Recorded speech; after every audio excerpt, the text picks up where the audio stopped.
HSC 25 batch তোমাদের 7টা সৃজনশীল লেখার নিয়ম এবং ফাইনাল সাজেশন নিয়ে, অর্থাৎ তুমি এখন থেকে আজকে রাত মুহূর্ত পর্যন্ত আর কি পড়বা এই বিষয়টা নিয়ে কথা বলবো এই ভিডিওটিতে।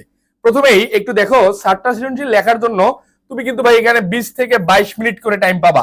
কোনোভাবেই প্রথমটা খুব সুন্দর করে লিখতে গিয়ে 7 নম্বর বা 6 নম্বর সৃজনশীলটা যেন খারাপ হয়ে না যায়। নাম্বার এটাতেও 10, নাম্বার ওটাতেও 10, মাইন্ডেড। এখানে গদ্য থেকে তোমাদের সৃজনশীল আসবে 4টা 3টা উত্তর করতে হবে। এই নিয়মটা কিন্তু ফলো করতে হবে 100%। কবিতা থেকে তোমাদের আসবে 3টা 2টা 100% উত্তর করতে হবে। তোমরা অনেকেই বলো ভাইয়া নাটক উপন্যাস তো পড়ি না, এখান থেকে উত্তর করবো না। না ভাই, সুযোগ নাই। 100% নাটক থেকে 2টা আসবে, একটা উত্তর করতে হবে। উপন্যাস থেকে 2টা আসবে, একটা উত্তর করতেই হবে। এরপরে ফাইনাল সাজেশন নিয়ে যে কথাটা বলবো, তুমি এখন গদ্য আর পদ্য অংশের যে বিষয়গুলো এখন মাস্ট পড়ে যাবা। এই বিদ্রোহী, আমি কিংবদন্তির কথা বলছি, সোনার তরী, অপরিচিতা, বিলাসী, মাসি পিসি, রেইনকোট। তুমি যদি কিচ্ছু পড়ে না থাকো, আমার কথাটা বুঝো, তুমি সব পড়ছো, তাও তুমি এই সাজেশনটা মেইনটেইন করবা।